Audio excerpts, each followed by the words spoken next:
กับ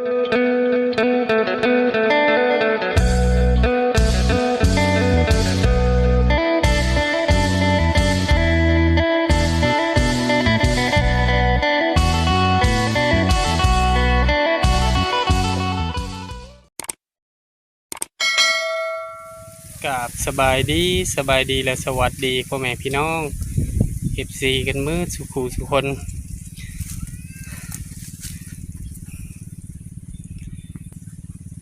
บัวทางฝั่งลาวทางฝั่งไทยหรือต่างประเทศยินดีต้อนรับเข้าสู่ซ่องบ่าวจำมั่มอีกแล้วชิยังไปหาแม่เฒ่าคำนะมีแนวเซอร์ไพรส์แม่เฒ่าคำ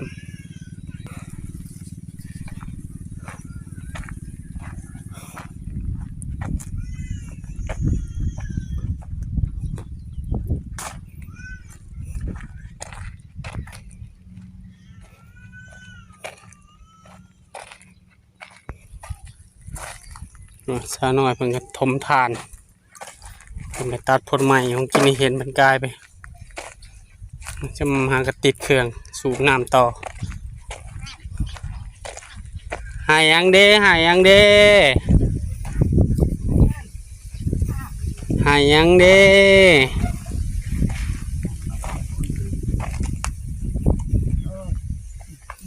มาให้เด้อลูกเด้อสบายดีไม่เท่าสบายดีเนี่ยสบายดีลูกนอนเว้นบ่จะกินข้าวแล้วกระตื่นกินข้าวกับยังใช่ไม่เท่าปลานั่นเลยอ๋อปลาวานนี้สอนวานนี้เห็ดยังกินลูกแกงอะไรปลาบูโอ้ปลาบูแกงเอาแกงกินกับร้านนะกับกินกับชาวน้อยละเดี๋ยวตุนเมื่อแล้วบ่ตุนนะออกมาลิ่นบ่ไม่เท่าบ่ได้เฮ็ดทานแล้วติพักผ่อนแล้วเนาะมานั่งลิ่นน้ำลูกน้ำร้านเหนื่อยกายยำเนาะไม่เท่าเนาะห้องว่างก็มานั่งลิ่นน้ำลูกน้ำร้านเหนียวเนาะพูนสาวหน่อยเพิ่น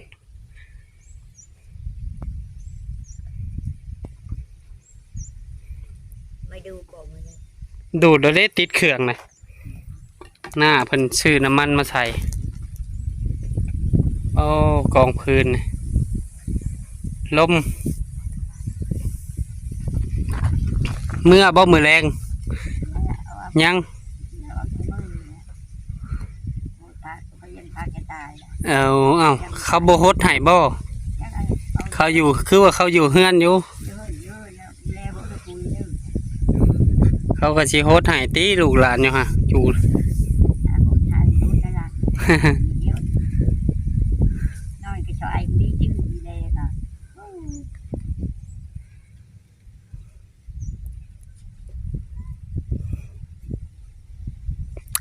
มันได้แม่จะมาพูด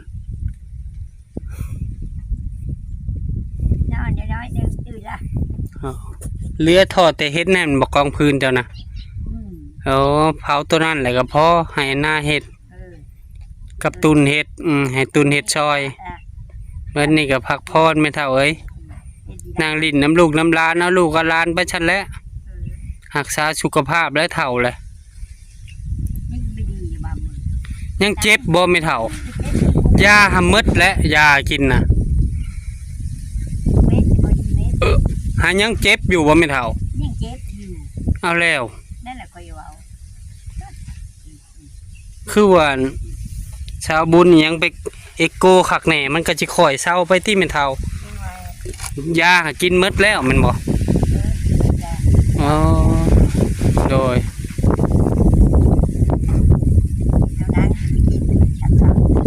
โอ้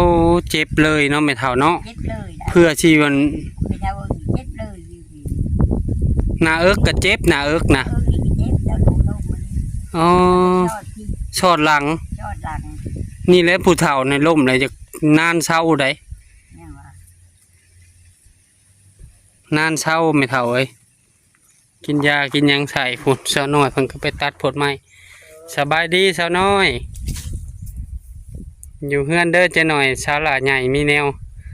มาหายเป็นสิถ่ายลงซ่องเพิ่นแม่น้องโตโน่ อันนี้มาหาไม่เท่าก่อนนั่งรีดน้ำลูกน้ำหลานอยู่นี่แล้ว อยู่น้ำอีอันนี้อ่ะ อืม เป็นถูก นี่ทมทาน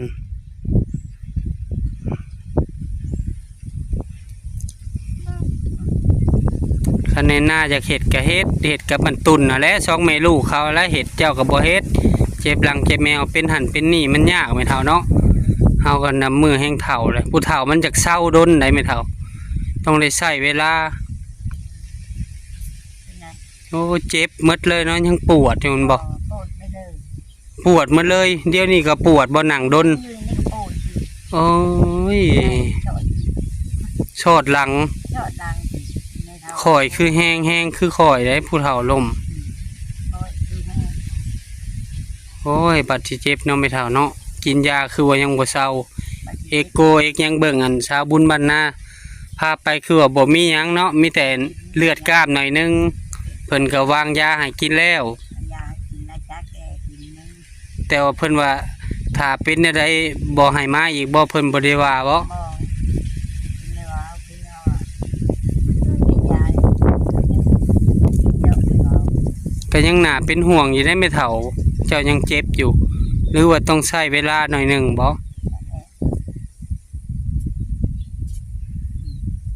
เจ็บเอิกเนาะเจ็บสอดหลังเลยบ่ ชอดดัง เจ้าล้มมันล้มไปได้ไม่เท่า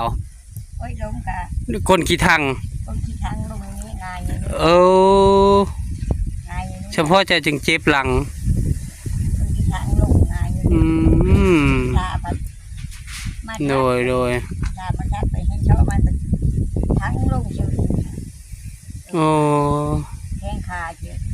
ลูกก็ไม่ทับดอก โดย ลูกกินหลังนะลูกกินหน้าปฏิชาดิปฏิชาแล้วมันทับ โอ้ยังเจ็บอยู่ไม่เท่ายังเจ็บหน้าอกสอดหลังนั่งด้นก็บ่ได้เจ้านี่สิเจ็บเลย นอน คันบ่ไปกวดใหม่หรือว่าไปเบิ่งใหม่ท่านหมอเพิ่นก็บ่ได้บอกว่าแม่เฒ่าเอ้ยกินยาเมื่อแหละคันเป็นได้แล้วมาหาหมออีกหมอเพิ่นก็บ่ได้ว่าเนาะ เป็นก็ไม่ได้ว่า โอ้แต่เอกโกเอกหยังมีแต่เลือดกล้ามในหน่อยนึง จำเป็นน้อยนึง โอ้ย กับเอกเราก็พอเลย เกี่ยวกับกระเพาะ ไม่คิดนึงกะดีเราเป็นว่าเอานั่น อ๋อโดยเอาดีมึงเถื่อมันข่อยดีไปกับมีไม่เท่าเอ้ย ฟังไปนี่ พังไปนี่แหละผัดยังเจ็บแห้งเจ็บหยังก็บอกลูกบอกหลานเด้อ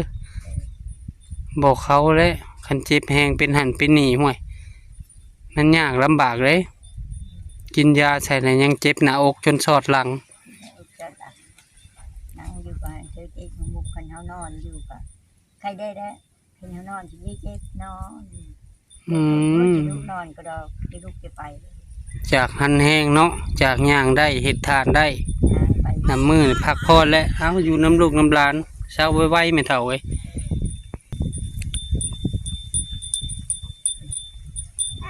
เด้อไปเอาแบ หมาเฮาหมักมะลินอยู่พี่เนาะหมักเป๊ปซี่น้อยเห็นบ่ จักมา หมาน้อยๆดำๆมันเด้มาหาเหนียวบ่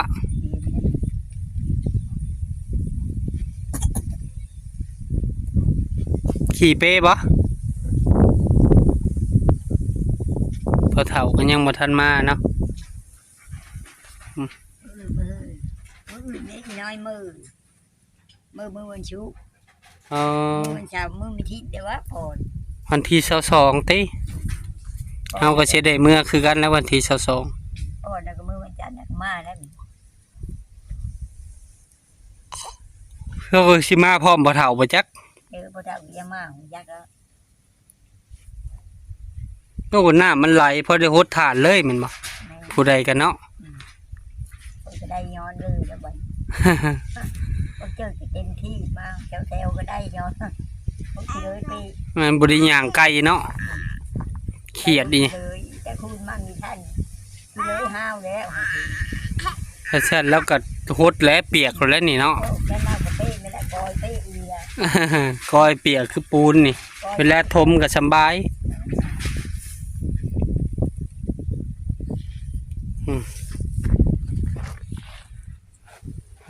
ตัว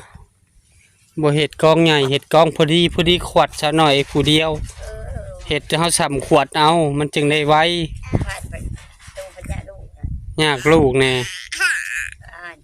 นอนข้าวเร็ว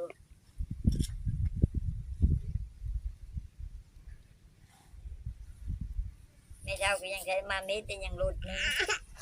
รถไถหนึงบ่ ยังหลุดใช้นึง จ้างเขาแก่อีกแล้วเนาะ ตอนนี้ยังอีตีห้าวของหมออยู่อีกนั้น เนี่ยไอ้น่าเฮ็ดไว้ก็เฮ็ดเจ้าเฮามีแต่เบิ่งเลี้ยงลูกเลี้ยงหลานอะไรไม่เท่าไอ้ โอ้ยไปไม่ได้ครับ ลำบากแล้ว อะไรเด็กไปไม่ได้พันพาก็ไม่ได้เก็บขยะอ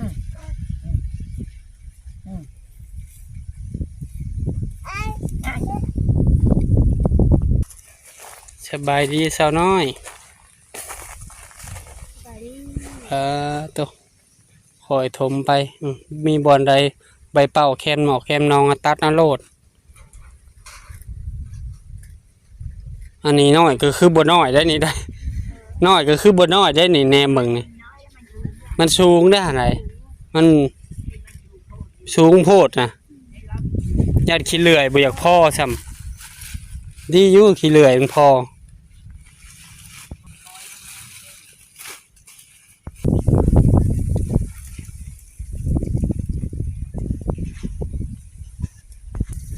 ช่วยมาช่วย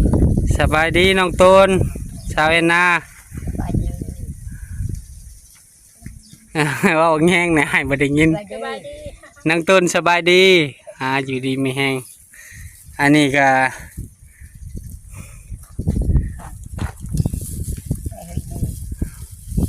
มีเข่า20 โลไหมเท่า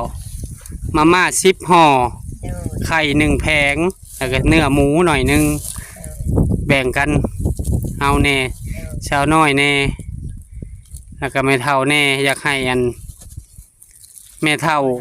อวยพรให้สาววันกับนะแกะให้อันเหนียวกินก่อนตุนได้กินบ่ กินแม่ตุนก็เอานี่แม่ตุนดูดแม่เท่าอวยพรให้สาววันแน่ที่ว่าเพิ่นนั้นได้ซื้อข้าวกับมาม่าไข่อวยพรให้เพิ่นน่ะจับเอาแน่ จับเวลาจับเอาได้ฮะ จับไปแม่ป้อนให้แม่เป็นป้อน จับเอา จับนี่ เหนียวแซ่บบ่เหนียว โอ้ยจับก็มีเป็นขอบคุณเจ้าวันนี้เจอชอยไม่ทุกขอบคุณไข่แกะนึ่งข้าวชาวโลมีมาก็ดีมีแห้งเลย มีเนื้อหมูหน่อยนึงพอได้กิน ไม่ได้ใครยังมีเยอะชอยไม่ดูเนี่ยจบมาหาได้หายิงได้ก็ได้ยิงงานเนื้อรำมือวันเนื้อ สาธุ จะทำกันการงาน โดย ได้รับผล โดยสาธุอวยพรให้ป้าวันแน่น้องแอนนาอยู่ดีมีแห้งว่ามึงดูอยู่ดีมีแห้งเด้อป้าเด้อ อยู่ดีมีแห้ง เด้อเด้อน้องตุนเด้อวยพรให้ป้าวันดู มีแห้งเนื้อ เด้อคืนนี้มา ว่านั่นแหละว่าดัง พอดังๆลูกเอาน้องตุนมันก็อวยพรให้อันนี้ก็ข้าวมีข้าว20 โลมีไข่ได้กินตอนช่วยแหละเอาไว้น้องแอนนาเลยอยู่ดีมีแหงมาฮอดนี้บ่าวจะมั่มก็ขอบบุญขอบคุณเนาะป้าวันที่คอยซอยเหลือเมืองแย่งแม่เฒ่าคำตลอดมาขอให้ป้าเพิ่นอยู่ดีมีแหงเด้อป้าเด้อสุขภาพร่างกายแข็งแรงเป็นห่มโพมใส่ให้ลูกให้หลานมันยืนเด้อป้าเด้อให้ลูกหลานมาสำใดก็กลับคืนมาให้ป้า100 เท่าพันเท่าเด้อป้าอยู่ดีมีแหงเอาแม่เฒ่าเช่นกันน้องตุนก็เอาข้าวไปไว้เอาข้าวเอาไปไว้ได้บ่ไป เอาแบกไป ไปเพื่อน อืม อึบอันเดโอ้เห็ดยังกินเนื้อหมูหับปิ้งเด้อปิ้งเอาบ่ เห็นนะน้องแอนนามันก็ยิ้มเอาดีมุกดีใจเอาพักผ่อนซะเนี่ยก็กินเนี่ยแซ่บบ่เนี่ยไม่เท่าก็กินในแม่น้ำลุงน้ำหลานดูโลดไม่เท่าดูโลดพอมีแห้ง เอ้ยกินผุด โอ้แซ่บบ่เนี่ย กินในรักบ้าน จับเป็นได้นี่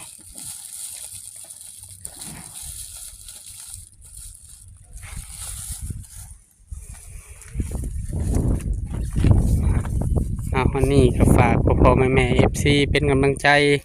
ให้ครอบครัวบ่าวจะมั่มเนาะกดติดตามบ่าวจะมั่มกดไลค์กดแชร์อย่าลืมกดกระดิ่งเพื่อบ่พลาดคลิปใหม่ๆของบ่าวจะมั่ม